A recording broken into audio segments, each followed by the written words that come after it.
FBI. No, that was really meant as a joke, but a lot of people liked it. A lot of people think we should do it. The Senate, it appears, is about to vote on I hear we're doing well, Ron. I hear we're doing well. Are you confident this can get done by the 4th of July? What is confident mean when you're like, when you have one vote and you have 100 people going to vote? I think so. I think it's going to be the greatest bill ever passed, even for you, as an example. Tremendous amount of homeland security. Oh, tremendous amount. It's going to keep the border secure, because, you know, we have it secure now.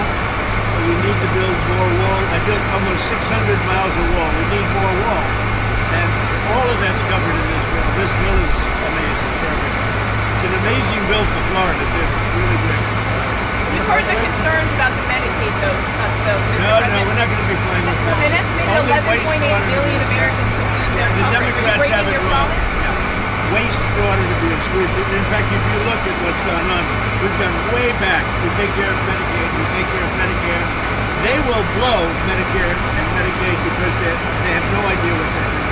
Just like they don't have any idea what they did on the border, they have no idea. Medicaid is in big trouble with the Democrats. So you can promise anyone who loses their health care coverage that is because of waste, fraud, and abuse? Waste, fraud, only waste, fraud, and abuse, which is what everybody Mr. President, states outside of Sweden and Ukraine. What would you do if Russia authorizes the Senate defense? We'll see what happens. I'm watching it very closely.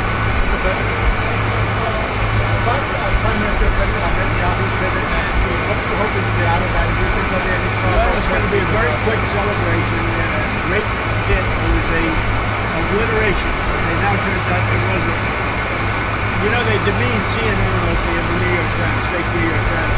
They demean these great soldiers. They went over there 17 hours flying, and they hit bullseye after bullseye after bullseye. It all blew up. Everybody saw it. Then they get back, and CNN said, "Oh, they did okay, but maybe it wasn't." I'll tell you, it was beyond obliteration.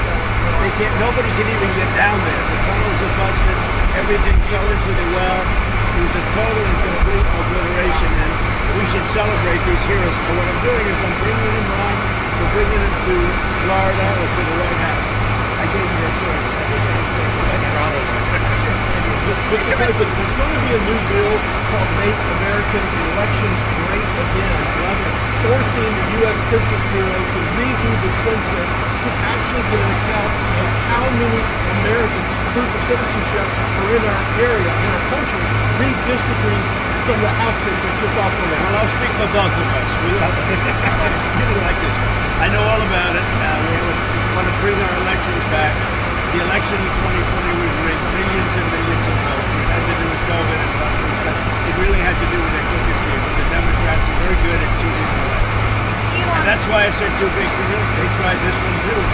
But after about 9:02, they gave up. Too big to rig. Ron would love it. I would love it. Kristen would love it. That's what they have to do. They have to bring it back. And we have to look, Ron, they include anybody that happens to be in your state. California would lose like 5 seats if they did a fair census. And even beyond that, the Biden census gypped Florida of at least 1 seat. We only got 1 seat in the last census. Are you trying to tell me that Florida only had 1 seat in that? We should have had at least 2. Texas should have had another one. That could be the difference in the House of Representatives in the majority. So I would love for them to redo the census for 26. My legislature won't redistrict those lines. We'll get it to where it's fair. But as it's right now, this country is not fairly apportioned. I've got so many more millions of people in Florida that have representation because of that flawed census. Mr. President, I think it's going to do very well. A lot of people are it's captivating. Everybody wants it. It's going to get in. It's going to pass. We're going to be very happy. Elon Musk is ripping into this bill again. Are you concerned the Republicans are going to be swayed by Musk and his money? No, I don't think so. I think what's going to happen is Doge is going to look at Musk. And if Doge looks at Musk, we're going to say a fortune. Thank you very much, everybody. I don't think he should be playing that game. Thank you, Mr. President. Thank you very much, everybody. Thank you very much.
1, 2, 3, 4, 5.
Did they take the vote yet? How's the vote going? I would normally be home waiting for the vote. Yes, we would. Or be in Congress, but I wanted to come down. I hear the vote's going to be good. You'll let me know. You'll let me know. I will let you Have know, they Mr. taken President. it? What's that? They're taking it. I don't think they've taken the vote yet. Not concluded, but they are Boy, taking. wouldn't that be an upset, huh? Are you confident that this can get through the House? And is there Yeah. any wiggle room on your block? It's the greatest tax cut in the history of our country. And if it doesn't pass, it's the biggest tax increase in the history of our country. That alone, 68% increase as opposed to a massive cut. It's the biggest tax cut in the history of our country, and everybody gets it. Mr. President and Madam Secretary, CNN yesterday pushed an app that lets you track where ICE agents are. Tom Homan was saying that perhaps CNN should be prosecuted for that. That's obstruction of law enforcement. Your response? Yeah, we're working with the Department of Justice to see if we can prosecute them for that, because what they're doing is actively encouraging people to avoid law enforcement activities, operations, and we're going to actually go after them and prosecute them with a partnership of FAM if we can, because what they're doing we believe is illegal. And they may be prosecuted also for having given false reports on the attack in Iran. They'll give totally false reports. It's totally obliterated, and our people have to be celebrated, not come home and say, what do you mean we didn't hit the target? We hit the target prison. You know, the pilots came home and they said we hit the target prison. So they may be very well prosecuted for that. What they did there we think is totally illegal. Okay, let's go. Follow us. Good on you.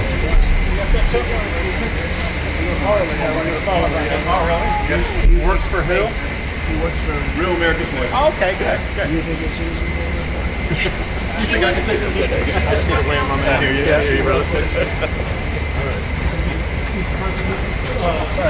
Right here. Don't mind. We're just gonna hold right here. Let's go. He's the one that said let's go.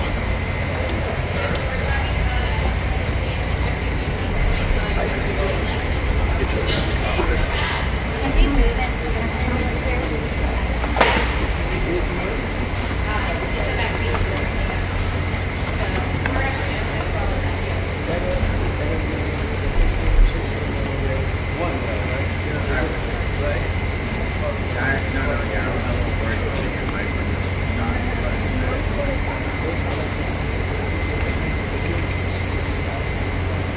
Now 1 in 32 versus 1 in 20,000.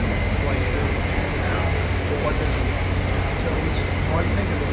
1 in 20,000 20 years ago. Now it's higher than 1 in 16 in California. 1 in 16. Not being that. There's something. I think Bobby's going to do that. Where's the state of thank you for listening here.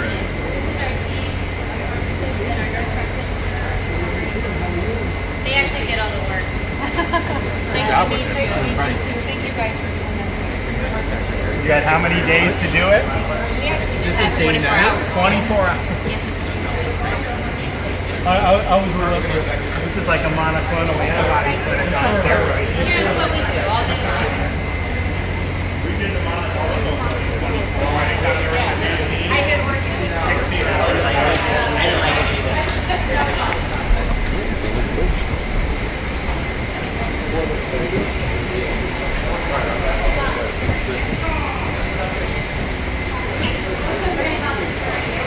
Yes, really good. Oh, okay, we're going outside. Watch your step, please. Okay, let's try to be.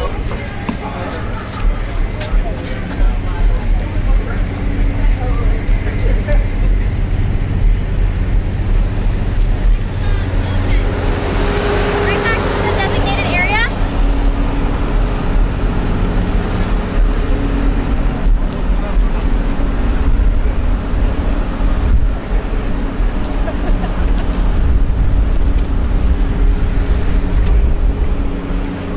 That was great. Right in front of me, folks. Put down. Right in the corner there. Let's go right here. Right? Say hello to everybody. I want to get him walking down the Yeah, I'll pen one. Wait, did I? Oh, I was trying to stay low. Okay,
stop right this way. Okay. Thank you, press. Okay, press. Let's keep going. Come on, guys. Please run. Run and press.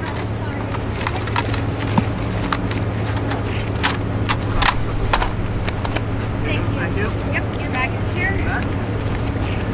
Off we go. All right, we're not going to miss anything.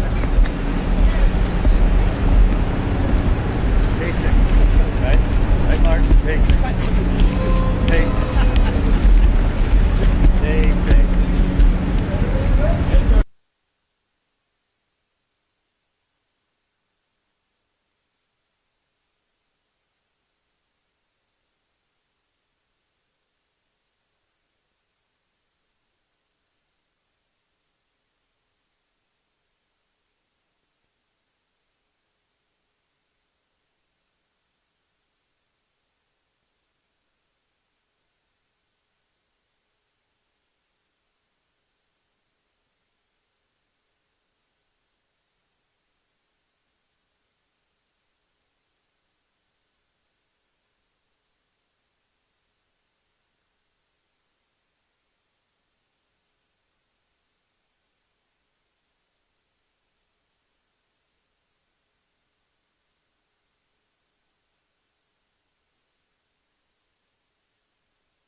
because they don't do this. They don't know. They wouldn't know where to begin, and if they did it, would cost them 100 times more. So I would say he should call the governor and Christie, and I'm sure you'd give him because I could give him lots of his state advice. is a disaster, and he doesn't do this. Well, they have the original Alcatraz, so you guys could approve him being able to set one of these up over there. I'm sure the That's right. secretary would be happy to do that and provide some. My sense is he's probably not going to bite on that, but I don't know that they'd be able to come in at cost because they tried to do this high-speed rail. They spent like 150 billion, no tracks. We've got a privately funded rail in Florida from Miami to Orlando, cost the taxpayer zero, and it's very successul. So just a much different approach between states. Hey, Mr. President, when's the first person checking in this beautiful Alcatraz? It'll cost 100 times more than they could. Now, he ought to come here and study this because he could learn a lot. When's the first person checking into the room, sir? Tomorrow. Hopefully tomorrow, within the next 24 They have the hours. doctors, they have all the professionals. There's going to be a security sweep because there have been civilians here, so they will sweep this multiple times to make sure there's nothing can be used as weapons or any contraband. And then once that's cleared, then they'll do. So it's really up to Secretary. I know has got people in the queue, and so they'll be ready to receive. I think our viewers at home should know that this is air-conditioned facility. Yes, So it is. if any of the news claims they're keeping them out in the hot, humid South Florida, that is wrong. It's probably 62 degrees in here, To be honest. or 72. Hey, Yep. Biden wanted me in here. Okay, that's it. He wanted me. It didn't work out that way, but he wanted me in here. Mr. President, what's your expectation what this will do for the speed and force of deportation? Well, a lot of things, and they're both telling me that these people come in here, they want to go home, and they want to go home, so we immediately send them home. Where it's appropriate. Now, if somebody's a real killer, we don't send them anywhere. We put them in maximum security. Look, what we inherited from this guy, this incompetent man, and his administration, which wasn't incompetent, it was radical left, lunatic, communist, whatever you want to say. I know most of them. What we inherited should never, ever be forgotten. What they've made us do. This is all because of an open border policy where 25 million people flowed in. From all over the world, from prisons, from all over the world they flowed in. For no reason whatsoever. We had, when I left, we had a very powerful border. We had no problem. He opened it up. Day one, we just opened the border. People couldn't believe it. They were standing there. What did they do? They said, go in. That's it. You look at the first day tapes. They opened it up and they said, go in. And that's where all of this began. But this is an amazing thing that they've done here. But listen, people don't have to come here. If they self-deport and go home, they can come back legally. We will let them come back legally. And there is a lot of self-deportation. Yes. But if you wait and we bring you to this facility, you don't ever get to come back to America. You don't get the chance to come back and be an American again and work here. So. They weren't with us when President and Secretary Kevin and we went through the intake. So right when you do the intake, they have the information about voluntary departure. They have the ability. Obviously, you guys are funding that because it's a lot cheaper to do it that way. So even if they get brought to the front doorstep here, they still have an opportunity to just go back voluntarily, and then this way they're How not, fast does that take from the minute that, let's say We they can get in put here, them they're on like, hey, I want to stay here, I want to go back to We can put them on a plane that day and take them home. We'll buy their plane ticket, go home, and then they get the chance to come back legally. If they wait and say If they we're not do going to do that, that, they can come back legally after a period. Mr. Yeah. President, you've talked recently about the idea of finding some way to get farm workforce and service sector workforce, and I think you've discussed somehow a program of people leaving on a sponsorship and coming right back. Can you give us a little more detail about that and why, in the view of some hardliners, it's not We're going to take amnesty? care of our farmers and hotel workers and various other people. We're working on it right now, and Ron's going to be involved, and you're involved already. So we have a lot of cases where ICE will go into a farm, and these are guys working there for 10, 15 years, no problem. The farmers know, and we're going to it's called farmer responsibility or owner responsibility, where they're going to be largely responsible for these people. And they know these people. They've worked on the farms for 15 years, and all of a sudden so I have a great, Ron does, Christie does, we have a great feeling for the farmer and for others in the same position. And we're going to give them responsibility for people. And we're going to have a system of signing them up so they don't have to go. They can be here legally. They can pay taxes and everything. They're not getting citizenship, but they get other things. And the farmers need them to do the work. Without those people, you're not going to be able to run your farm. Mr. President, you and the governor tangled pretty hard in the 2024 election. And you stand here now. I didn't notice. Yeah, you stand here now as partners on this effort. How would you describe the relationship, and what future does Governor would say it's DeSantis a have? 10. Excuse me? I think it's a 10. Maybe 9-9, because there might be a couple of little wounds. So maybe it's 9. I think we have a 10. Do you think his wife should run for governor? We get along great. Should Casey DeSantis run for governor? The thing about it is, I endorsed him immediately in January 2024. I raised one of his PACs millions and millions of dollars, and obviously we saved him a lot of money in Florida because Florida was a deep red state. He didn't even have to do a rally in Florida, whereas 2016 and 20, this was like ground zero. And so we've been really happy to do that, and then we've worked very well on this and other issues with Florida. And you can call him at any time, and he wants to be helpful for governors. I mean, I can tell you that. We did Hurricane Helene last year.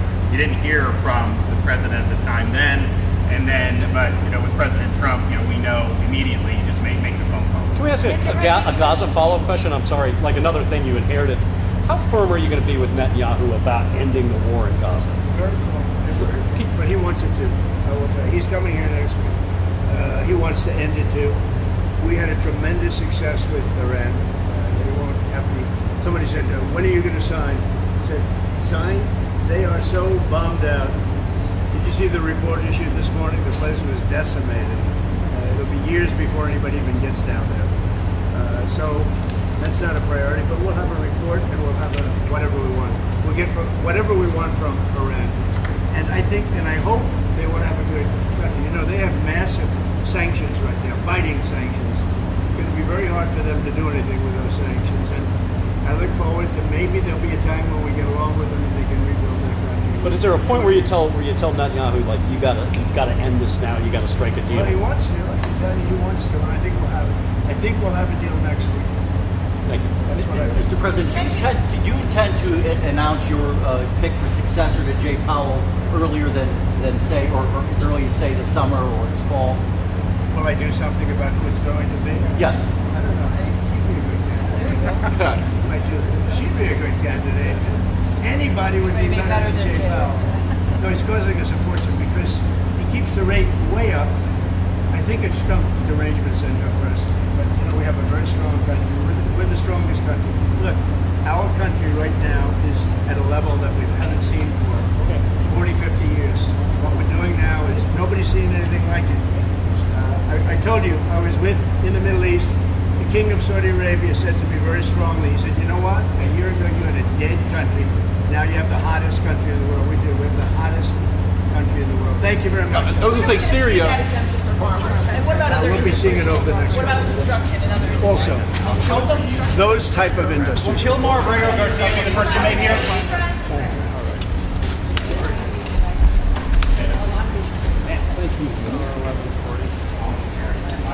Right this way?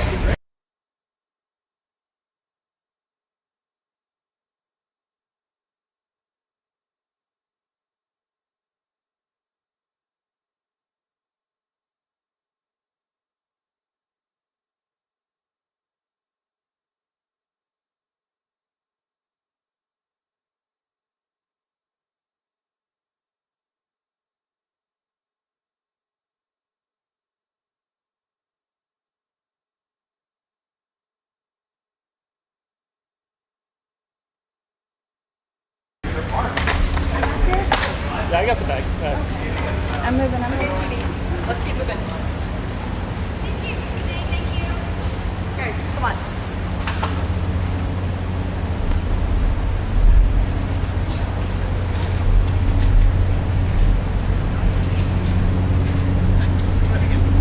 A shot and a half. I'll take a shot and a half.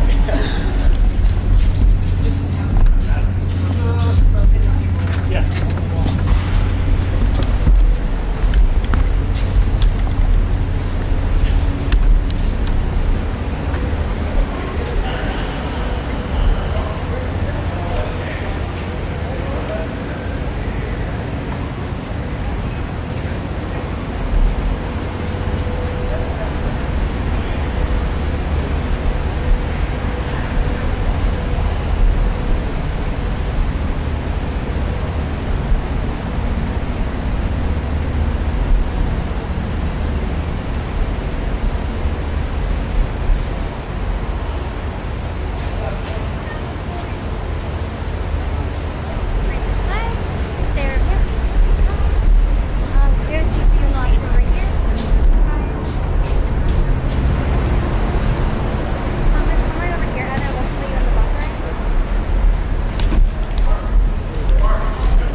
Where does that mean I am? I'm next to I Christian. don't know. It doesn't stretch very far. Where's the cuts? It's gonna be right here, and I have it too. Is that going to make it over Then there? easy. Not a single thing, still in the buffer. Susan, for us to worry about that later. Yes, not a single less for you in the buffer. Yeah. It's gotta get to me, I think.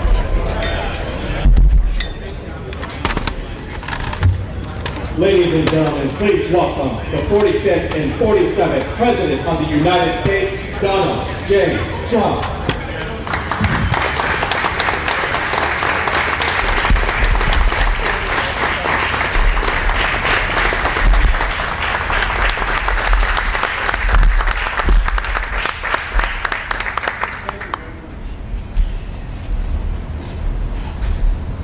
You've done a fantastic job. Even the microphone works well. That's good. Wow. Well, I'd like to just thank everybody for the incredible job they've done. I love the state. As you know, Ron and I have had a really great relationship for a long time. We had a little off period for a couple of days, but it didn't last long. It didn't last long. A lot of respect for each other.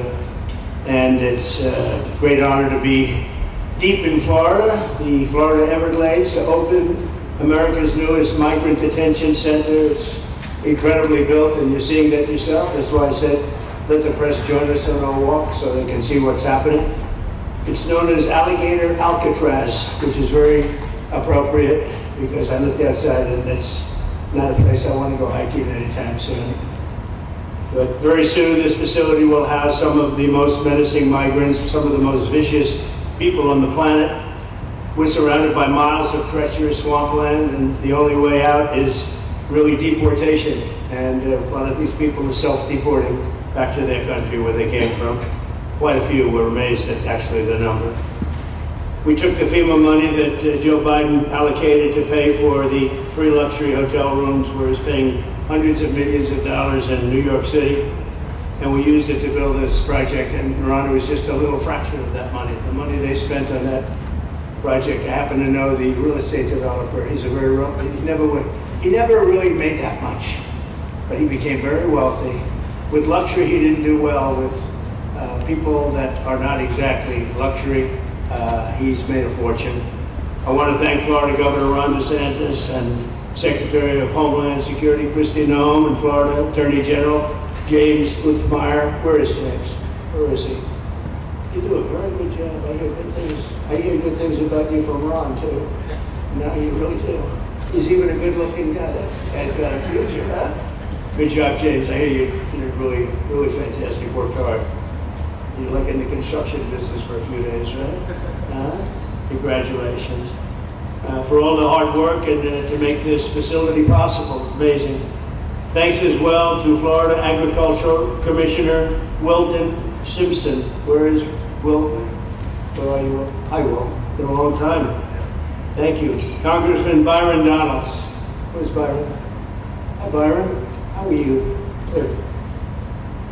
Florida Speaker of the House, Daniel Perez. Daniel? Daniel, thank you, Daniel. Boy, you didn't want to sit up here with us? Executive Director of the Florida Division of Emergency Management, Kevin Guthrie. Hi, Kevin. Good job. Acting Director of ICE, Todd Lyons. Todd, great job. And Senator Joe Gruters. He is a great guy. Where is Joe? We love Joe. Thank you very much. Thank you, Joe. Joe is great. With the help of those incredible Border Patrol agents, we now have the lowest level of daily border crossings ever recorded. As you know, last month, the month of May, just got released 2 days ago, the number of illegal aliens into the United States was zero. Zero. Even I find that hard to believe that. People that count them, radical left Democrats. So when a radical left Democrat tells me it's zero, I believe him. But there's still much work to do. In the 4 years before I took office, Joe Biden allowed 21 million people, that's a minimum. It was much higher than that, illegal aliens to invade our country. He invaded our country just like a military would invade. It's tougher because they don't wear uniforms. You don't know who they are. More than the populations of New York City, Los Angeles, Chicago, Houston, Phoenix, and Philadelphia combined. That's what came into our country from prisons, from mental institutions, from street gangs, drug dealers. Disgusting. This enormous country-destroying invasion has swamped communities nationwide with massive crime, crippling costs, and burdens far beyond what any nation could withstand. No nation could withstand what we did. And we're in the process of doing it, but we have some great people doing it now. And you see them up here with me. But it's, I'd call it like an unforced era. It's sort of like men and women's sports. It's sort of like transgender for everybody. How could they have done this to our country? We're never going to forget it. Last year, 15% of all the hotel rooms in New York City were used to house illegal aliens at cost set. They never got for luxury. They never got this much for luxury people coming in from the wealthiest places on earth. They made more money with the illegal immigrants, with many rooms costing more than $300 a night, 6 times the rent of a typical American family. In Denver, Colorado, the city was as part of a $90 million plan to house illegal aliens. And it's a population that's growing and growing and destroying Denver and growing. And again, it's destroying Denver. And it's destroying many other cities too. Likewise, one of the city's largest hospital system is drowning in unpaid medical bills, unpaid in the billions, after their emergency rooms were flooded with tens of thousands of illegals, leading to the closure of critical services. And these are really critical services. They can't even keep them open for American patients. The American patients were treated worse than any illegal immigrant. In Los Angeles, 1 in every 4 students in the public school system is from a household headed by an illegal, and most of them don't speak English, so they're in a school system, and they don't have interpreters, they don't have anything, they don't speak English. What a mess, what a mess. Unforced error, all these people allowed to come in. The United States is now spending $78 billion a year on translation. Okay, think of that, $78 billion a year on translation, and smaller numbers on special education programs for non-English speakers in our public schools. So $78 billion, I think that's not a mistake. I would say $1 million maybe, hundreds of thousands of dollars, $78 billion, Joe, on translators and non-English speaking work. Federal government, the Justice Department, it's more than twice the cost of maintaining the United States Justice Department, what we're spending on translation and other things to help. In total, the average illegal alien costs American taxpayers an estimated $70,000. That's each, $70,000. I think that number is even low. If you care about balancing the budget, the single most impactful step we can take is to fully reverse the Biden migration invasion. One of the worst invasions we've ever had. We've never had an invasion like this. We've had invasions, but we've taken care of them. We've never had an invasion like this, and it's with us. And we have some very bad people out there looking to do big harm.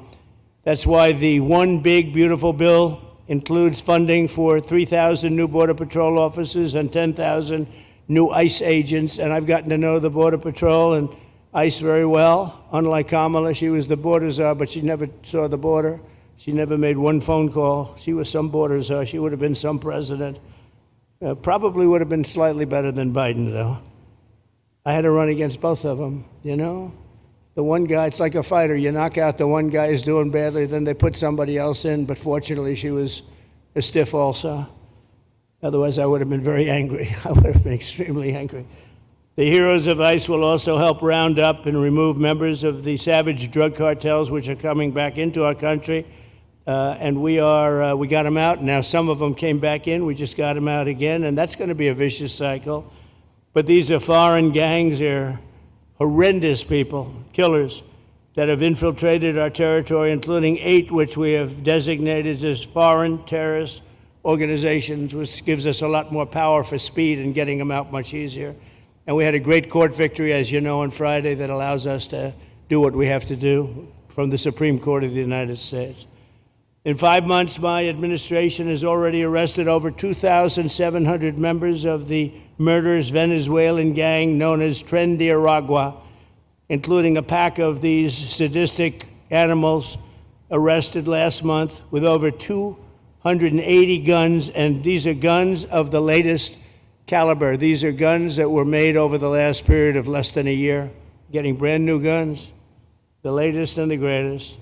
Every day, our brave law enforcement officers are hunting down and deporting migrant criminals who have committed heinous crimes, including more than 13,000 murders, 11,888 to be exact, but I'd probably say the 13,000 is right also. Think of it, 11,888, and more than half of them, they committed more than one murder. So, Ron, many of them are out of here already, but it's still it's a hell of a number to be confronted with. Just this year, ICE agents in Miami have apprehended illegals with arrests for murder, kidnapping, rape, child sexual abuse, and arson, people of the worst order. We're getting these monsters out of the United States, out of Florida, out of all the places that they're in. And on January 20th, I signed an executive order empowering governors and state police to be deputized to enforce federal immigration laws, and Ron's already taken advantage of it. It's a tremendous advantage for the states. Most of them are doing it. Actually, the blue states tend not to do it. Even a couple of them have, though. And I want to express my tremendous thanks to the state of Florida for embracing this opportunity and being a true partner. They've worked so well with the federal government. It's been just a beautiful, beautiful partnership. So, Ron, I'd like to thank you personally. You are my friend, and you'll always be my friend. And we may have some skirmishes even in the future. I doubt it, but we'll always come back because we just we have blood that seems to match pretty well. We have a relationship that's been a very strong one for a long period of time, and I appreciate it, very much appreciate it. And also, Secretary Noem, I'd like to have you say a few words. You have been unbelievable, the job you've done. You and our favorite person, Tom Homan, have done, and your whole staff, because it's a lot of people, and Tom acknowledges it all the time. He respects you so much. He respects the staff that you both built. And you're really doing one of the great jobs. And it was great that you could work with Ron in Florida so well. Built such a great facility. So please say a few words. Thank you very much. I don't know if this will work. Well, thank you, Mr. President.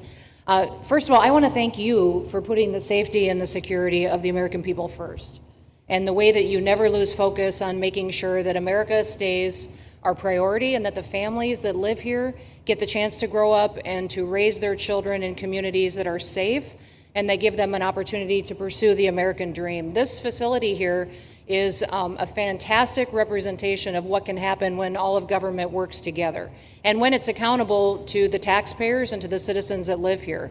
The president signed an executive order that allowed us to build partnerships with states and with local law enforcement officers, which is exactly how things should function in this country. More power, more authority given to people locally so that they can take control of their own destiny. And so we have already been working under the 287G program to deputize law enforcement officers, whether they be state highway patrol, local sheriff's departments in all of our states, and allow them to go out with our ICE officers, our border patrol officers, and make sure that we're getting the worst of the worst off of the streets. We also recognize that as we've been doing that and returning people back to their home countries, that we need detention facilities. We need beds to put them in place so that they can have their due process before they return home. And this facility is exactly what I want every single governor in this country to consider doing with us. What happened to start this conversation was that a young man named Jimmy Percival in my office, my general counsel, who came from Florida and used to work here, called up the Attorney General and the governor and said, hey, what do you think about partnering with us on a detention facility that we could put in place that would allow us to bring individuals there. There's an airstrip close by. You guys volunteered the assets that you have and the connections that you have and worked with Kevin extensively so that we could come here, have their due process given, and return them home to their countries. And in 8 days, this facility has been stood up. And I want everybody to recognize that detention facilities that ICE adheres to is a higher standard than is required at state levels, at local Department of Corrections facilities, sheriff's offices. This is a state-of-the-art facility, air-conditioned, isolated though for security purposes, which is very helpful. And I appreciate so many people being willing to work together to make a project like this happen. Right here on this location, we'll have about 3,000 beds. Other location will have another 2,000 beds that will allow us to bring individuals across the country that we are bringing in and incarcerating for violating our laws, and immediately get them out of the country as soon as we possibly can. It's exactly what we need to be perpetuating in other states. And what I would say is, I want all of you to notice these flyers that we've got, is that everybody who sees these flyers or anybody who sees these news clips should know you can still go home on your own. You can self-deport. If you go on the CBP Home app and go home now, you will get the chance to come back to the United States legally. You will get the chance to come back and do it the right way. If you don't, you may end up here. And you may end up here and being processed, deported out of this country, and never get the chance to come back. That is the consequences of breaking the law in the United States of America. Listen, our job is to uphold the law. This is a country of laws. We have a border now, and because we have a president that cares and recognizes that we need to be a nation of borders and a nation that upholds the law. If you break the law, there's consequences.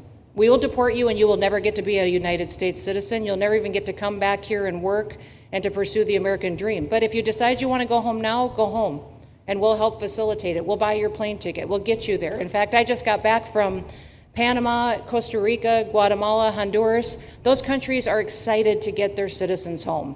They're setting up programs to loan them money to buy houses when they get there, help them with food assistance, get their children educated, scholarships. They want their citizens that are living here in the United States illegally to come home and to be a part of their economy and help their countries grow. So this is a win-win for everyone. And I just want to end, Mr. President, by thanking our law enforcement officers, by thanking our ICE officers and our Border Patrol officers for what they do every day. They are out on the streets, and violence against them has increased over 500% since Trump has gone back into the White House, because he's upholding the law and because a bunch of liberals, socialists, and Marxists are out there lying about what President Trump is doing.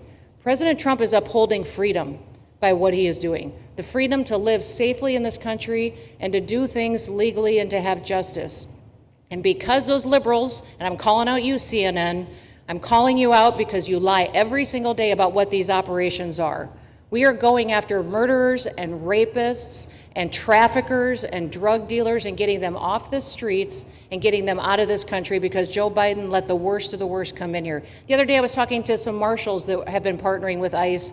They said that they had detained a cannibal and put him on a plane to take him home, and while they had him in his seat, he started to eat himself. And they had to get him off and get him medical attention. These are the kind of deranged individuals that are on our streets in America that we're trying to target and get out of our country because they are so deranged they don't belong here. And they shouldn't be walking the streets with our children. And they shouldn't be living in the communities with our families who just want to grow up, go to job, raise their children to grow up and get a job and to live the American dream. So thank you to all of our law enforcement officers, those in our military that have been helping, our National Guard. Thank you to Governor DeSantis for stepping up and being an example to other governors. I hope my phone rings off the hook from governors calling and saying, how can we do what Florida just did? How can we do exactly what they did? Because we need this big, beautiful bill. We absolutely have to have this big, beautiful bill that has the funding so that we can continue this operation and we can get those bad criminals off of our streets and have the officers to do it so that when they go out on an operation, somebody's got their back. Somebody's got their back, they can do it safely, and they can go home to their families at night too. So this bill needs to pass through Congress so we have the resources at the Department of Homeland Security to make sure that our homeland truly is secure. And Mr. President, thank you for Stephen Miller. I just want to thank you for him. This guy calls me night and day and tells me all of his wise advice and wisdom, but he's a rock star because he loves this country and he's passionate about making sure that nobody is prioritized over an American citizen. We love everybody, we do, We love everybody. Not everybody. Well, A lot of people. but not we shouldn't be putting people illegally above citizens. We should be making sure that we do things right, and that's what America has always stood for, and we're an example to the rest of the world because we do it right. So, Mr. President, you surround yourself with great people, and I think that's because everybody wants to work for the greatest president that the United States has ever had, and that's President Donald J. Trump. So thank you, very sir. much, Christy. That's Thank so you for nice. your... Thank you. Thank you very much. And I have to say that, you know, when Christie's name was put before me by Tom Homan, by the way, because I wanted him for the border, and somehow I thought that was going to be good in that sort. But he didn't want the upper job, and I said, who do you recommend? Christy Noem. I said, oh, are you kidding? She's great, but she's such a fine, elegant person. He said, sir, she's tough as hell. I said, are you sure? You are tough as hell, I tell you, and you do it in a very nice way, but you are, if you ever saw her ride a horse, she rides a horse like she should be in the rodeo. She's like an unbelievable horse person, and you've done a fantastic job, and Steve Miller would even agree to that. And he likes nobody, by the way. I don't think he likes anybody. And another one we like is Ron. And Ron, would you say a few words, please? Sure.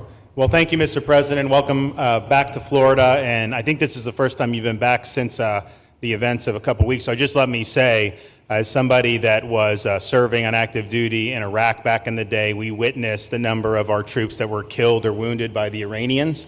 We know that they're a militant Islamic regime that was hell-bent on getting nuclear weapons, and under Joe Biden, they were about to get nuclear weapons. And because of your strong actions, those dreams and those ambitions have been reduced to rubble.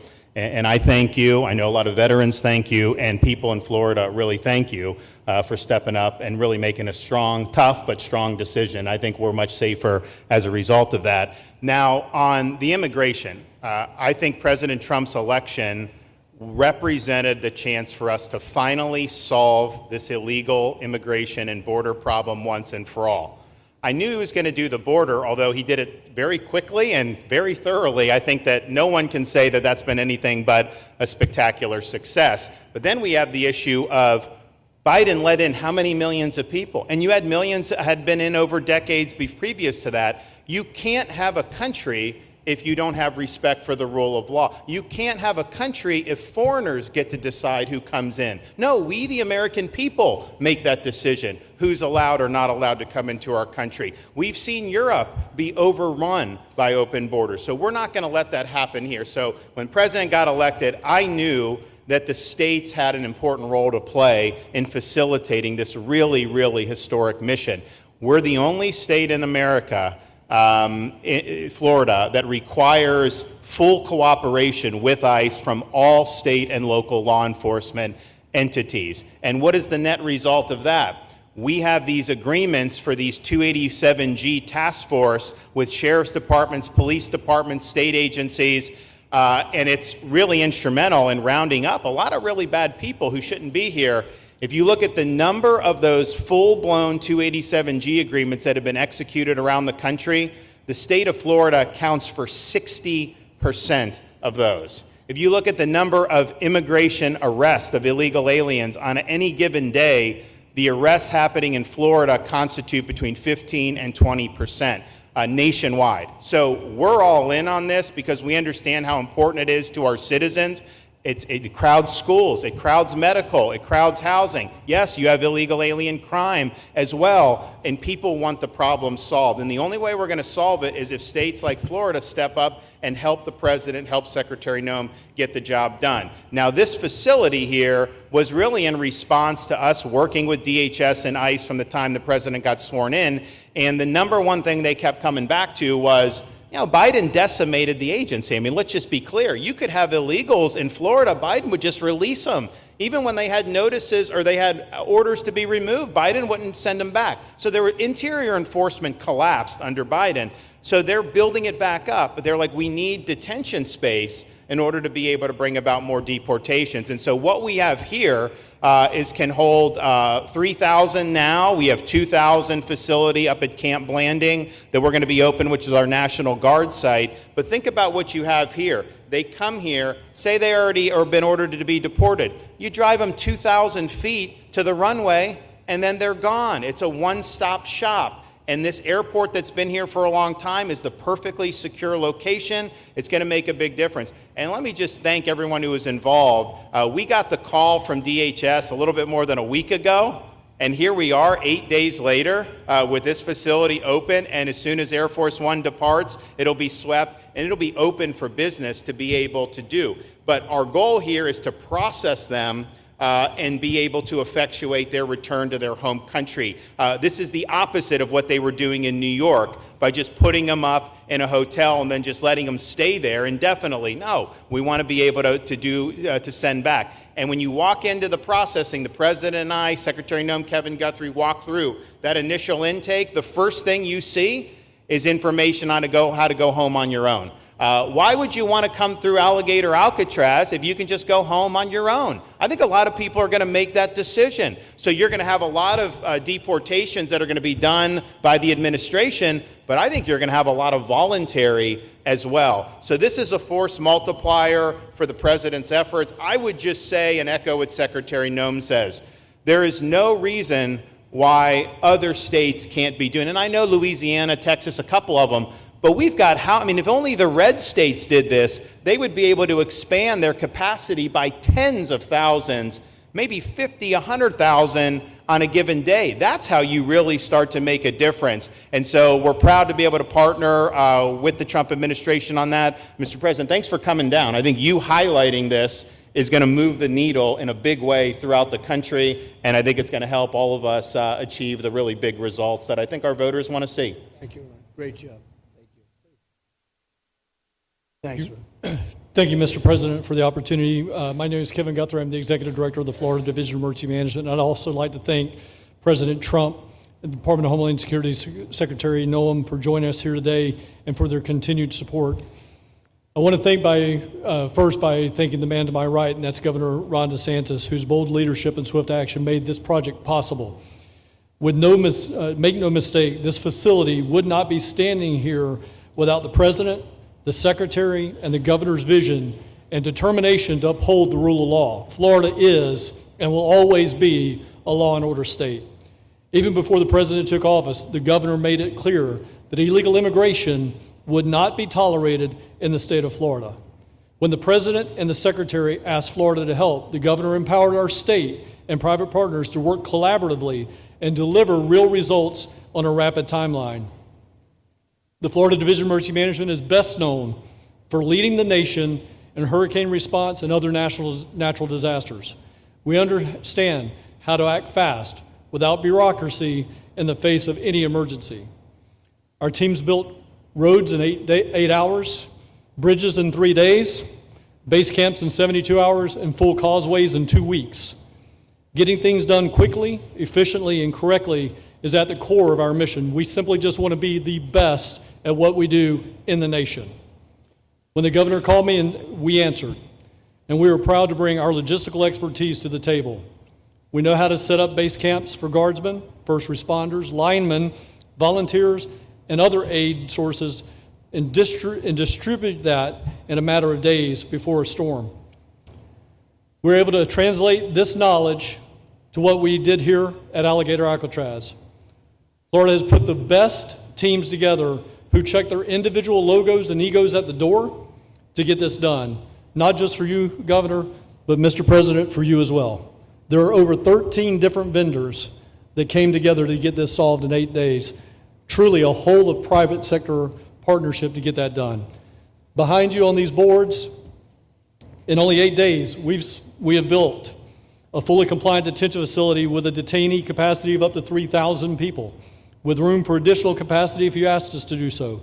The detention facility includes over 158,000 square feet of housing and is a fully aluminum frame structure rated for winds of 110 miles an hour or a high-end Category 2 for those people that don't think that we're taking that into consideration. This is Florida, by the way. Power supply is fully redundant with backup generators in place. We've put a staff village here on site with a capacity of 1,000. Our services are hot meal 3 times a day, 24/7 medical facility, pharmacy, air conditioning, access to indoor and outdoor rec yards, legal and clergy support services, laundry. Our security element is over 200 security cameras throughout the facility, more than 28,000 feet of barbed wire, 400 plus security personnel to include 200 men and women, soldiers and airmen underneath Major General John Haas's command as the Adjutant General of Florida. And it's all surrounded, as you pointed out, Mr. President, by 10 miles of beautiful Florida Everglades. Contingencies, as with all state correctional facilities, we have a hurricane plan. We will not wait for a Cat 2. We will follow our normal evacuation procedures as we do for any other facility statewide in our great state of Florida. We have on-site fire and EMS resources so that we do not we don't burden the locals with any type of response. All in all, sir, this has been a perfect state logistics exercise for this hurricane season. Everything we did here in the last 8 days, God forbid, if we have a hurricane, we're going to do it again. This was a dress rehearsal for us, and we are ready, willing, and able to support you, sir, the governor, secretary, and everything that you need us to do. Just a week ago, it was a taxiway and a runway, and now is a fully functioning facility. We are happy to support you, Mr. President, Governor, Secretary. Fantastic, Joe. Thank you.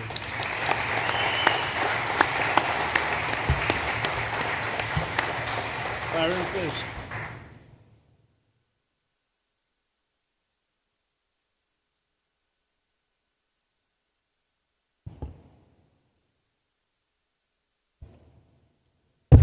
There we go. First of all, Mr. President, we all have to thank you for your leadership and for the mandate that the American people gave you to finally secure our borders and to deport criminal illegal aliens and longstanding illegal aliens out of the United States. That is a mandate given to you by the American people. I know Secretary Noem, Stephen Miller, Governor DeSantis, myself, on behalf of the other members of Congress in the Senate, and of course here in Florida, we are behind you 100% in that mission. To the governor, I really appreciate you and commend you for your leadership on this, taking swift, decisive action to building this facility.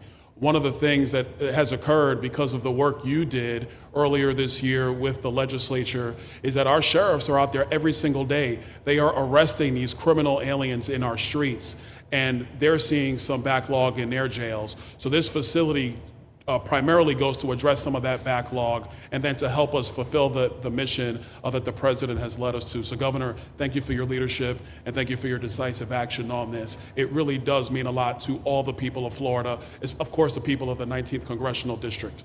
Secretary Noem, I mean, what can I say? The president's right, you're double tough. So we appreciate all your leadership. You and Tom Homan have been doing a great job. And I'm actually going back to DC after this because we have to vote on one big, beautiful bill in the House. We have to get that to the president's desk so we can get you the resources that you need to fulfill the mission that the American people have asked us to do. I totally agree with what Mr. Guthrie has said. This is a logistical marvel when something like this occurs. We've seen Florida Department of Emergency Management answer the bell time and time again. The governor has said we need to accomplish this, and DEM gets that job done. And we had a side conversation about, I know there were some concerns. People were like, well, what happens if a hurricane comes? What happens if this happens? And I looked at Kevin Guthrie and I said, you already have a plan, don't you? And he goes, of course we have a plan. You know that we do. This is what Florida does, Mr. President. And so I want to commend you for your leadership and your vision on this. Governor, thank you for all that you've done with your vision and determination. Secretary Noem, we're going to get the bill done so you get the resources you need. See you, sir. Thank you very much. Oh, thank you. Wow. Thank you. You know, I'm waiting, listening to these wonderful words, and they are music to my ears, but I was also wondering how we're doing, because I know this is prime time. It shows that I care about you, because I'm here, and I probably should be there, but we do care. Thank you very much. James, please. We're all happy now, James. Yeah. Well, I can speak on behalf of all of our sheriffs, state law enforcement, our police chiefs. We are going to continue to make arrests, our pedals to the metal, as many as we can. We want to fill this place up. The governor and Kevin have shown they can build bridges in 3 days, so why not some detention facilities? Hopefully there's more to come. And you really kind of were the inspiration for this. We like the idea of reopening the original Alcatraz. I don't know if that can happen or not, but we thought, hey, we've got our own natural Alcatraz in the middle of the Everglades. Great runway, great perimeter. So let's make it happen. In Florida, we walk the walk, and we will deliver for all of you. Thank you. Well, I heard you were responsible for the locational pick, and you cannot have picked a better location. I said, whoever the hell made this choice, I know you take it a little heat from some environmental groups, but I take it all the time, and that's an honor. But I heard you were very responsible for that choice, and that was a big choice. Thank you very much. Great job, James. Thank you. Do you want to finish over here, and then we'll go over here, and we'll go back and celebrate the big, beautiful bill that you just got passed. You sure that's right, Brian? Yeah, all right. Wow, good. He's doing a good job. Right. Wow. Mr. President, first of all, I just want to say how grateful we are that you're back here in your home state of Florida. You've been doing an amazing job, not only at our border, but around the world, keeping this country safe and Americans. We are grateful for your leadership. God had a plan for us, and it was Donald Trump. So thank you for that. As a member of the Immigration Board and as the Commissioner of Agriculture of this state, I've been happy to help lead with the governor and the rest of the cabinet on this issue. We're very proud Secretary Noem's here today and others to represent not only the United States in our efforts to make this commitment to keep our citizens safe, but we're going to continue in Florida to remove the barriers to have your vision come true of a safe United States. We're going to get these illegals, the illegal criminals out of this state, and we really appreciate you and your leadership in this effort. So thank you for being here. Thank you very much. You're doing a great job, too. Thank you. Thank you, Mr. President. Joe Gruters, State Senator. I'm a member of your Homeland Security Advisory Council, your Vice Chairman. Thank you for that appointment.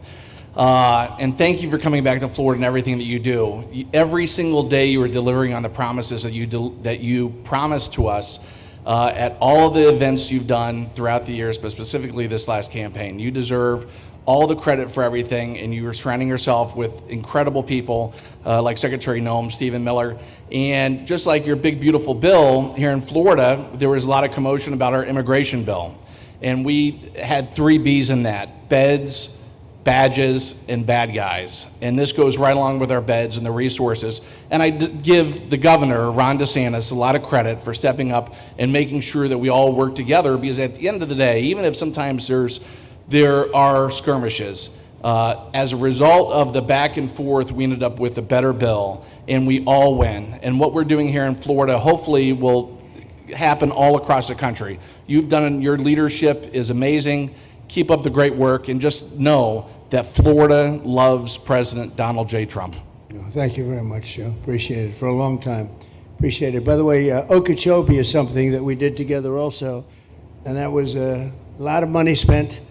I hope it was well spent. I know we did a Rolls-Royce job, but it's a lot of money that we spent out there together. And how is it going? You can delegate that to us, because we move faster than the Army Corps. Good. So we will finish that reservoir. Good. If you delegate it to us, I'll get it done and much quicker. Oh, I would do that. Yeah.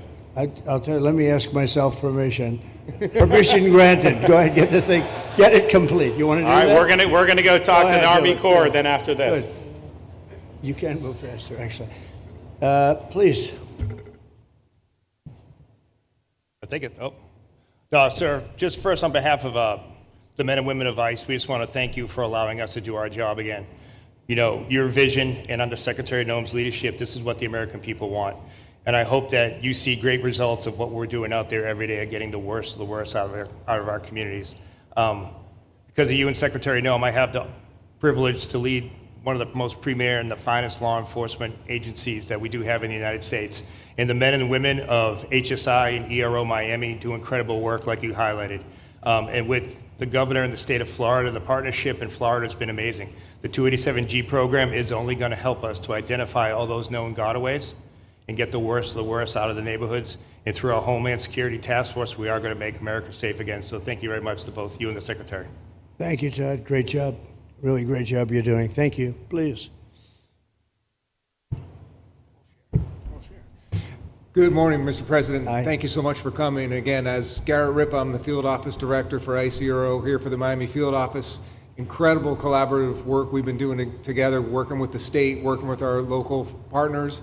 And again, just the 287G is going to open up that aperture and allow us to get those bad hombres off the street and get them into this facility. And we're looking forward to it. And again, just appreciate all your support. Thank you. Always thank you. You've always been so great. Thank you very much. Please. Good afternoon, Mr. President. On behalf of Air Marine Operations, my name is Andres Blanco. I'm the Executive Director for Southeast Region. AMO continues to execute and support your executive orders. Air Marine Operations brings a unique capability both in the air and the maritime domains. And in partnership with our Border Patrol, OFO officers, and ERO, we continue to conduct effective operations both interior, along the border, and along the maritime approaches. Thank you very much. Good job. Good afternoon, Mr. President. Jose Figueroa. I am the Acting Special Agent in charge for Homeland Security Investigations here in South Florida, and our office covers from Key West to Fort Pierce. Tremendous collaboration here with the state and our federal partners. HSI is conducting criminal investigations into TDA, MS-13s that are involved in human smuggling, sex trafficking of minors, and we will continue that effort with your support. Governor DeSantis, thank you very much for this facility. Looking forward to continue the great work. Thank you. Thank you very much. Steve, would you like to say something? Our star. Thank you, Mr. President.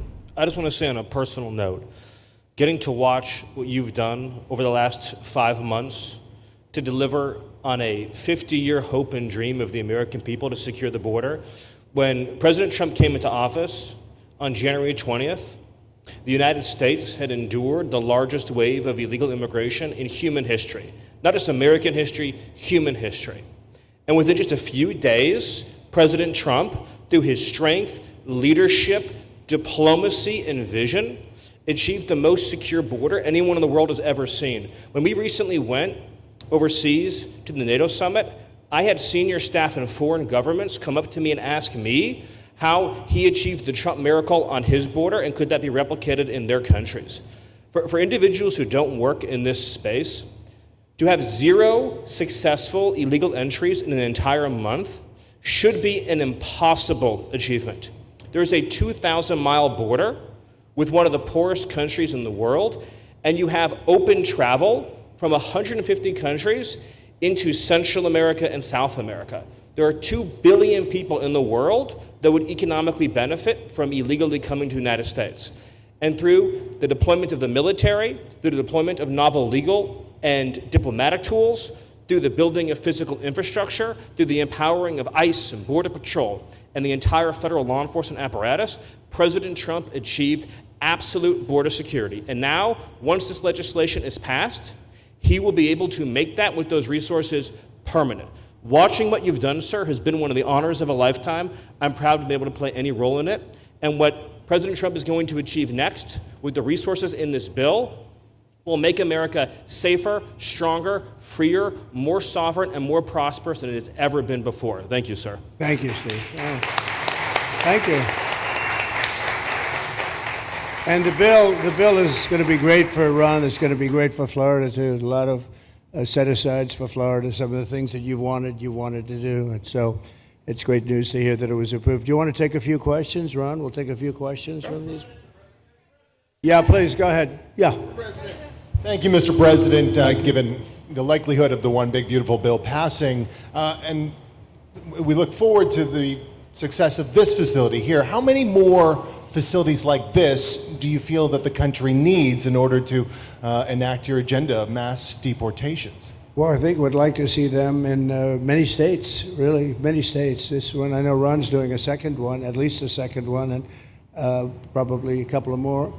And you know, at some point they might morph into a system where you're going to keep it for a long time. You know, it's not that far away from jails that take years to build and money is spent and wasted, and you know, like the railway that they have in California that costs like 40 times more than it was supposed to cost. The same things happens with prisons. You look at this in a short period of time. Ron, James, and some of the people that really worked on it along with our people, they did this in less than a week. And you look at it, it's incredible. The incredible thing is picking the site, because the site was one of the most natural sites. It might be as good as the real Alcatraz site. You know, it could be. Well, that's a spooky one too, isn't it? Huh? That's a tough site.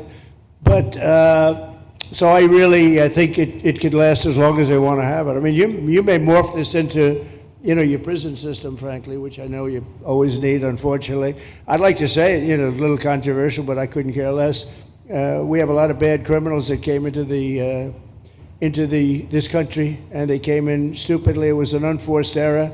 It was an incompetent president that allowed it to happen. It was an auto pen maybe that allowed it to happen, and it did happen. But we also have a lot of bad people that have been here for a long time, people that whack people over the head with a baseball bat from behind when they're not looking and kill them, people that knife you when you're walking down the street. They're not new to our country. They're old to our country. Many of them were born in our country. I think we ought to get them the hell out of here, too. You want to know the truth. So maybe that'll be the next job that we'll work on together.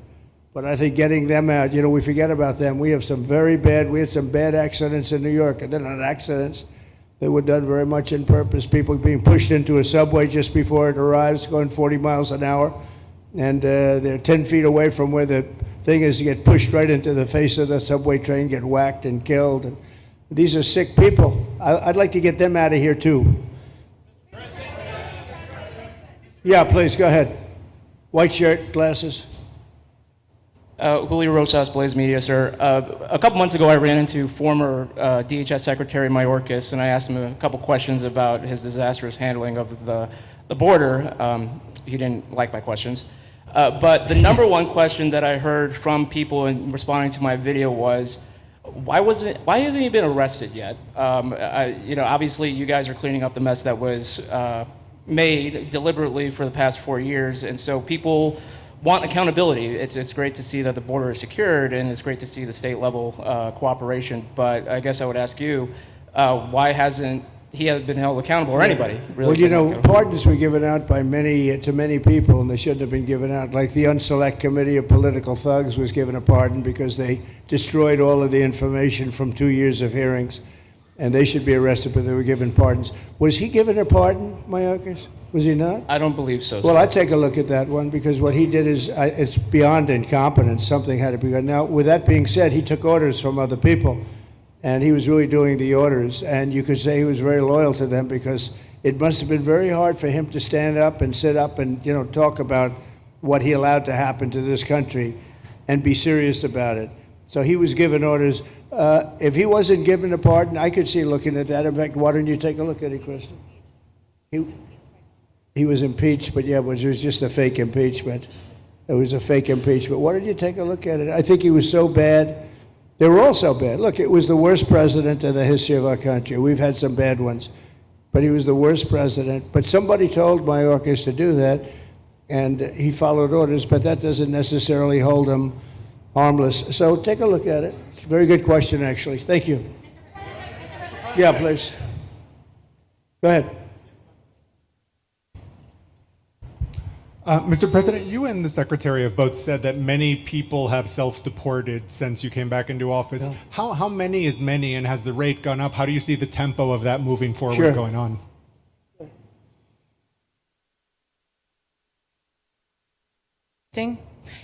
We have had several 100,000, but also we have many that have self-deported not even using the CBP Home app. When I have gone to these other countries to negotiate security agreements and information sharing on criminals, who's coming and going into their countries, they report that hundreds of thousands have come home that weren't on our radar, that they are coming home on their own and self-deporting because they want the chance to be able to go back to America someday. So we believe it's over 1 million, possibly more than that. I'm asking all of those countries for their information on what they have of individuals that may have returned home, that they have taking advantage of their programs to help them become a part of their civilization again too. So we know it's over 1 million, but we have to, I'm getting more information and that number will grow. If they don't leave, they never get the chance to come back. If we have to take them out, and we will, they'll go out, but they never get a chance to come back. The other way, we actually make it a little bit easier for them to come back. Okay? Thank you. Good question. Thank you. The bill is now passed in the Senate, but we are already hearing from some Republicans in the House who say they cannot get on board with the changes that were made to the bill in the Senate. What is your message to those holdouts? Well, I just heard that about the Senate, and the bill just passed, and it tells you there's something for everyone. I mean, it's a great bill. There is something for everyone, and I think it's going to go very nicely in the House. Actually, I think it will be easier in the House than it was in the Senate.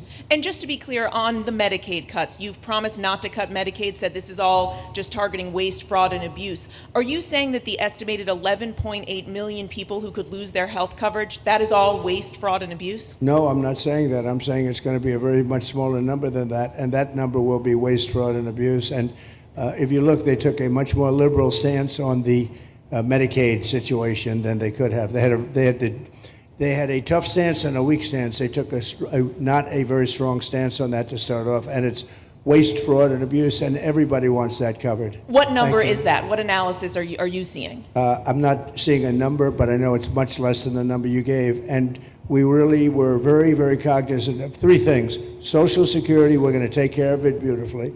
Medicare and Medicaid, and we are going to save it, whereas the Democrats are going to, you won't have it. They will destroy Medicare and Medicaid, and they have to because their numbers don't work. So it's not going to happen. They're the ones that have destroyed Medicare. They have made it so bad already, they're going to make it a lot worse. But now we'll be in charge, so we're going to have no problem with Medicaid or Medicare or Social Security. Thank you. Yeah. Claire Gall with Wink News in Fort Myers. What is your direction to ICE when it comes to arresting farm workers here illegally, other workers in industries that are pretty critical to Florida's economy? Yeah.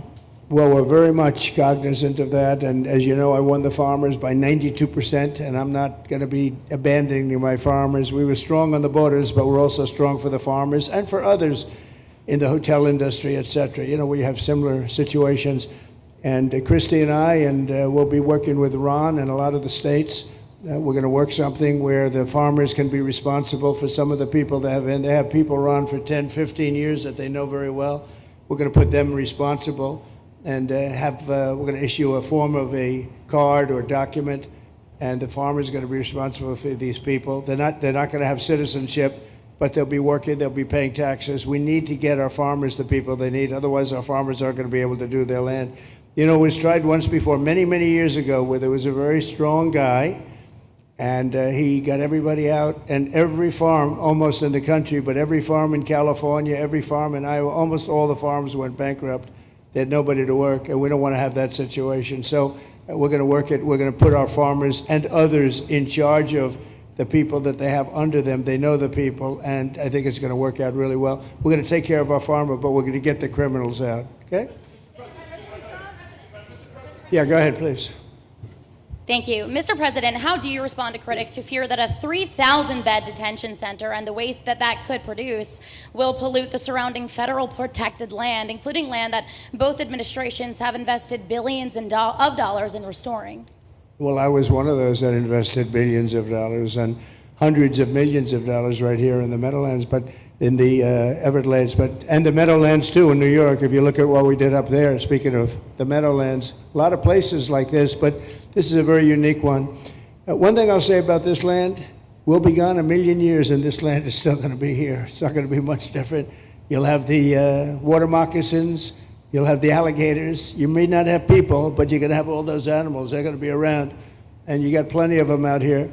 I think it was a brilliant choice, and I think almost anybody in his or her right mind would say this was a brilliant choice. I give the governor a lot of credit for using this piece of land. And in addition to that, it's on top of something that was already developed. It's an airport. You know, you have the runways, you have so it's already been developed. So it's not like you're dropping dirt right into the thing. There was zero movement of that. That was done many years ago because the airport's very old, but it was an abandoned railroad, an abandoned airport.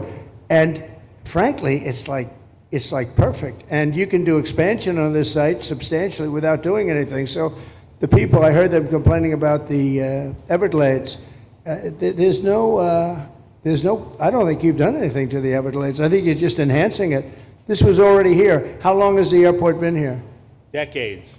Many decades, yeah. And they have, Kevin, all these guys, you know, have a waste plan, like the wastewater gets trucked out, potable water gets, literally, they have, even our DOT has put things up in case there's any seepage, which we don't. So you are literally doing this on concrete that's already here. So I don't think those are valid and even good faith criticisms, because it's not going to impact the Everglades at all. President's been a champion, we've been a champion, really changed the game in Florida on it. I think it's just people don't want to see illegal immigrants deported, and that's their ideology, and they have a right to that. But illegal immigration's unpopular, so they know that they're going to have less effect trying to do it. So they're going to try, oh, well, no, it's just about the Everglades. But really, I think a lot of those people, they just don't want to see illegals deported. Because if you actually hear everyone's here, you obviously know there's zero land that's being disturbed. Well, you know, when we talk about popularity, though, I will say I ran on the issue of illegals, and we have to get them out. And I won 82% on that issue. So I think that they may not like certain aspects of it, but ultimately they do not want them in their country. And if this is a part of a use, but I think from an environmental standpoint, it's incredible. In fact, when we landed that very big, heavy plane today, they came out and checked it fairly. I think they want the president to be able to land on a piece of concrete that's not going to go 6 feet underground. And they checked it. They came back and they said, this thing is really solid. So it's been there a long time. It's going to be here a long time, and it was a great choice of a site. Thank you. Yes, please. Brian, go ahead. Yes, sir. The people of Syria were recently seen on the streets waving American flags, chanting Trump, Trump, Trump. They're so appreciative of the economic sanctions that was lifted on that country, giving them a little bit of hope for prosperity. You want to comment on that? Well, they're great people, and the man that is leading them has a reputation. He was the head of some pretty tough organizations, and a lot of people criticized me for that. I said, well, what are we going to do, take him out of a day school, a country day school? It's going to be, by nature, I would think, Ron, they'll be pretty tough, and he is pretty tough, but I met him, spent a lot of time with him, good guy. I took off the sanctions because if I didn't do that, they wouldn't have had a chance. And Syria has a chance. The people are great. They work hard. They're very smart. It used to be a place of professionals, accountants and lawyers and doctors and high academic credentials in that part of the world. And I think it's going to work out great. I took off the sanctions, and they were very appreciative. They were shocked, but they were very appreciative. We're giving them a chance at survival. With the sanctions, it couldn't have worked. Thank you. Mr. President, your beloved New York City. Your beloved New York City may well be led by a communist soon, Zorhan Mandami, who in his nomination speech said he will defy ICE and will not allow ICE to arrest criminal aliens in New York City. Your message to communist Zorhan Mandami. Well, then we'll have to arrest him. Look, we don't need a communist in this country, but if we have one, I'm going to be watching over him very carefully on behalf of the nation. We send him money. We send him all the things that he needs to run a government. And by the way, they get about 3 times what you get, Ron.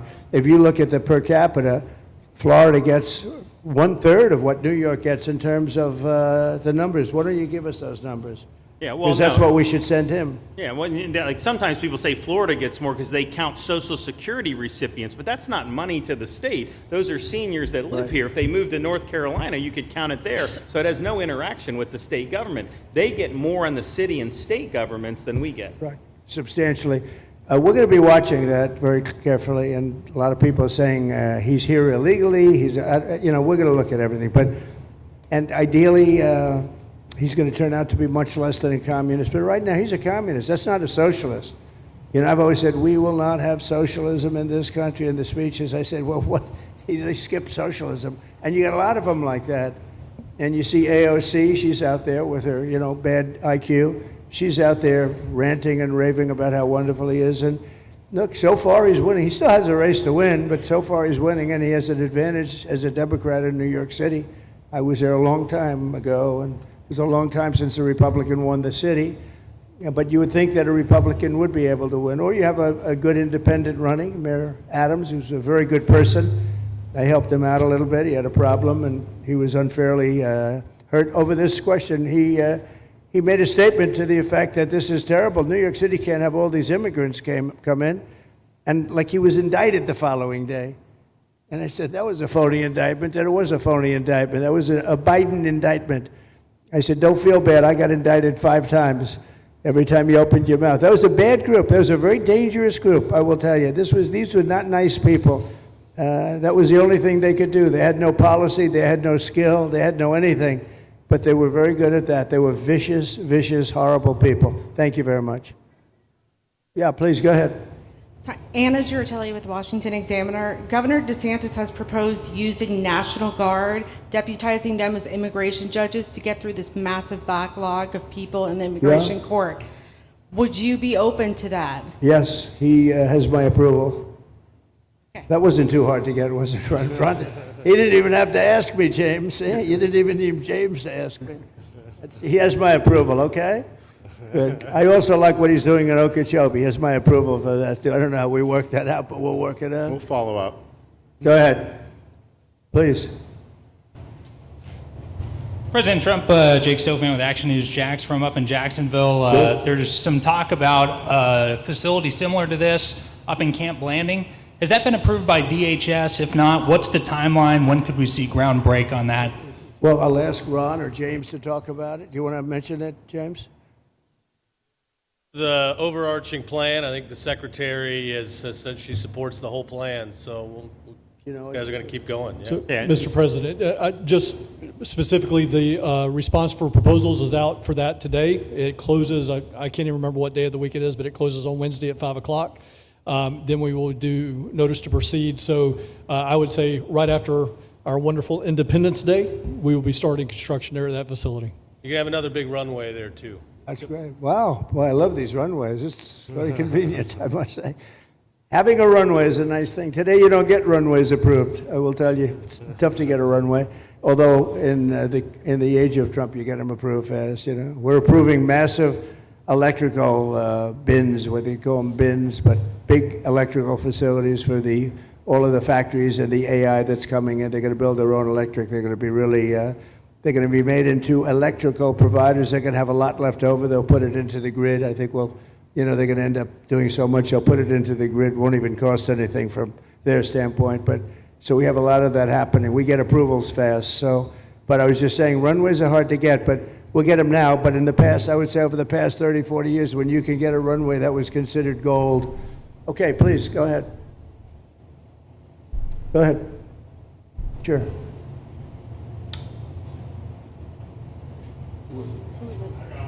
Okay, go ahead. Yes. President Trump, Laverne McGee, News 6 Orlando. You have fulfilled several campaign promises along with the help of Governor Ron DeSantis. What is the next campaign promise that you plan to fulfill to the American people? So we have turned this country around in less than 6 months. And when I was away, and I was telling Ron, I was telling some others, I've said it a little publicly, I guess, but I met a lot of very important people. The King of Saudi Arabia, I was there 2 weeks ago, and Qatar, the leader of Qatar, who's great, and the leader of UAE, who's great. These are very substantial people, very smart people, and good people. And all three of them said essentially the same thing, along with many other people, because I just left NATO. NATO's we took it up to 5%. Nobody can believe that one run. That would be hard, but nobody believes that. What happened in NATO, over $1 trillion a year from like nothing. It was an honor. But every leader said that a year ago, this country was dead. They had no confidence in the United. They really felt it was a dead country, and it was some bad things were going to happen. But they used the term, it was a dead country, and now they said you have the hottest country anywhere in the world. We're the hottest country in the world right now. And we turned it around fast. I thought it would take longer than this. We turned it around fast. Some of it was psychology, and we had to know how good we were. But others was getting rid of rules, regulations, and all of the things that I got rid of already. I signed more executive orders than anybody in history, times like 3 or 4. And I got rid of just one. I got rid of the other night. You buy a house, they have a faucet in the house, Joe, and the faucet, the water doesn't come out. They have a restrictor. You can't, in areas where you have so much water, they don't know what to do with it. You have a shower head, the shower doesn't, you think it's not working. It is working. The water's dripping out. And that's no good for me. I like this hair nice and, I like that hair nice and wet. Makes you have to stand in the shower for 20 minutes before you get the soap out of your hair. And I put a thing in, and it sounds funny, but it's really not. It's horrible.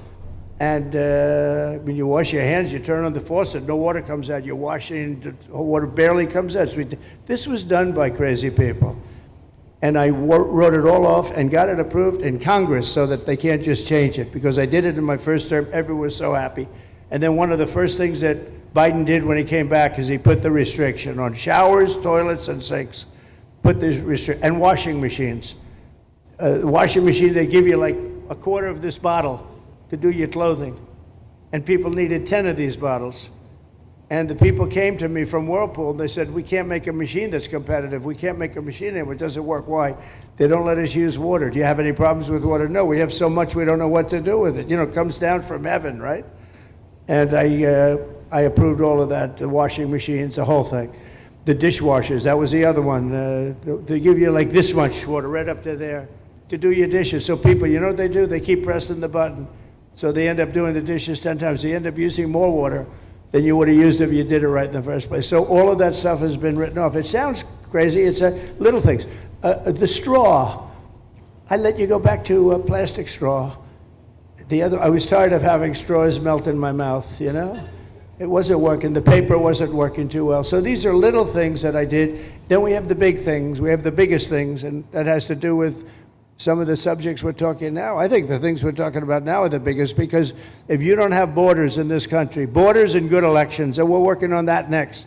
There's some bills coming in that's going to make sure that you're a citizen, that people aren't counted in the voting when, you know, they were here and they're here as illegals and they're criminals in many cases, and they give them a count, and you end up with extra congressmen. We're going to work on that. We're going to straighten that out next. That's going to be easy compared to what we were doing.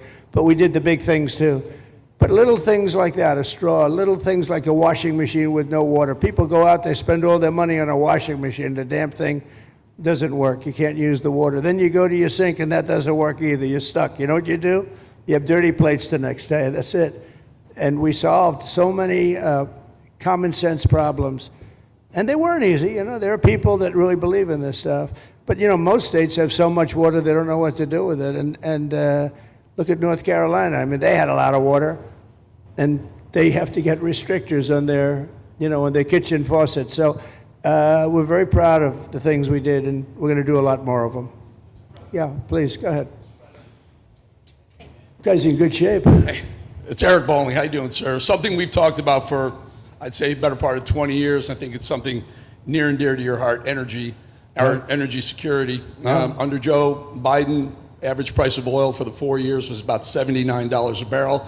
He drained the SPR halfway down, promised to replenish it, never did. That's right. Under you, first term, $53 average price for 4 years. Biden was $78 for 8 years. It was never refilled. The question is now it's $64 or so. Yeah. Coming down rapidly. Coming down, and what a great opportunity to fix another one of Joe Biden's problems, one of the things he broke in America, giving us the energy security of an emergency SPR, Sure. Fill it to, maybe even go beyond and fill it to 1 billion barrels this time at a much cheaper price. Thoughts on the energy sector? So it holds 77 million barrels, and we had it up to the top, if you remember. And I was proud of that, and I made a deal to buy it at the lowest price of oil. It was a good deal, good instinct. And we filled it up, and when he came in, he started using it to keep oil prices down because he blew our energy policy out. Energy and his bad spending is what caused inflation. So now we have no inflation. Gasoline just hit $1.99 today in 5 states. $1.99, isn't that a nice sound? It was up to $4, and going up to $5, $6, and $7. In California, it was $7.70. But we just hit in five states, $1.99, $1.98. And it's coming down to that level, so that'll be a big thing. And one of the reasons the prices and costs are going down when you go to the supermarket, because I said I was going to get costs down. We're getting the cost down. Food is coming down. When I came out, my first week, if you remember, I had a lunatic reporter screaming at me saying, eggs are going through the roof. What are you going to do about eggs? I said, I just got here. I didn't know anything about eggs. I had to call you. I said, look, I just got here. Tell me the problem. Well, they're doubled in price, and they're going to be 5 or 6 times higher. They were right, actually. I said, let me work on it. And now we have eggs down to the same numbers it was when I first came in. You know, we lowered the cost of groceries. A simple word like that, groceries, it was like almost a strange word. I hadn't heard the word in so long, but what could be more beautiful than the word grocery? And we have the prices way down. We have the energy way down. Energy brought the groceries down, if you want to know the truth. And, so we think we're going to get it lower, and we're going to fill up the it's called the Strategic National Reserves. I had it topped out, and this guy would use them every time before the election. He'd use them whenever they had an election. It was artificial. But believe it or not, as big as that are tens of hundreds of millions of barrels of oil, all filled up at low prices. But it was really meant for wars, and it wasn't meant for keeping your prices down during a holiday so that somebody could get elected. But they used it, and they didn't bring it. The only mistake you made, they didn't bring it a little down. They brought it right down to the bottom. The thing is practically empty. They never filled it up. They never spent 10 cents in filling it up. And we'll do that. When the market is right, we'll fill it up. I want to fill it up when the market's right. Thank you. How about one more question? Okay, please, in the back. Dana Marie McNichol, Fox News Channel. Mr. President, is there an expected time frame that detainees will spend here, days, weeks, months? And does that have anything to do with the immigration judges you just spoke about being trained and staffed here? When you say, what was the first part of your question? Is there a specific time frame you expect the detainees to spend here? Days, weeks, months? In Florida? Yes, here at Alligator Alcatraz. I'm going to spend a lot. Look, this is my home state. I love it. I love your government. I love all the people around. These are all friends of mine. They know them very well. I mean, I'm not surprised that they do so well. They're great people. Ron has been a friend of mine for a long time. I feel very comfortable in the state. I'll spend a lot of time here. I want to, for 4 years, I've got to be in Washington, and I'm okay with it because I love the White House. I even fix up the little Oval Office. I make it, it's like a diamond. It's beautiful. It's so beautiful. It wasn't maintained properly, I will tell you that. But even when it wasn't, it was still the Oval Office, so it meant a lot. But I'll spend as much time as I can here. My vacation is generally here because it's convenient. I live in Palm Beach. It's my home. And I have a very nice little place, nice little cottage to stay at, right? But we have a lot of fun, and I'm a big contributor to Florida, pay a lot of tax. And a lot of people move from New York, and I don't know what New York is going to do. A lot of people moved to Florida from New York, and it was for a lot of reasons, but one of them was taxes. The taxes are so high in New York, they're leaving. I don't know what New York's going to do about that, because some of the biggest wealthiest people and some of the people that pay the most taxes of any people anywhere in the world, for that matter, they're moving to Florida and other places. So we're going to have to help some of these states out, I think. But thank you very much. I'll be here as much as I can. Very nice question. With that, I'd like to just end by saying I want to thank Ron and James and all of the people that have done such a great job, all of your staff. Really fantastic work. And it really started with site selection. You can do a great job, but if you have the wrong site in real estate, you have the wrong site, you're dead. And this was a great site selection, despite what you may read in the environmental press. Good job. And this was an honor for Christy and myself and Steve and all of our people to be here. And I also appreciate the media. They've treated us very fairly. Over the last few weeks, I've been treated very nicely. And it's so unusual. I'm not used to it, but we've gotten great accolades. Brian, I want to thank you for calling out, because I was waiting here because I knew the vote was taking place and I'm answering questions, right? So I want to thank you very much and say hello to our friend. And I will see a lot of you. Thank you very much. We're going to make America great again. Thank you very much. Thank you. Thank you, Father.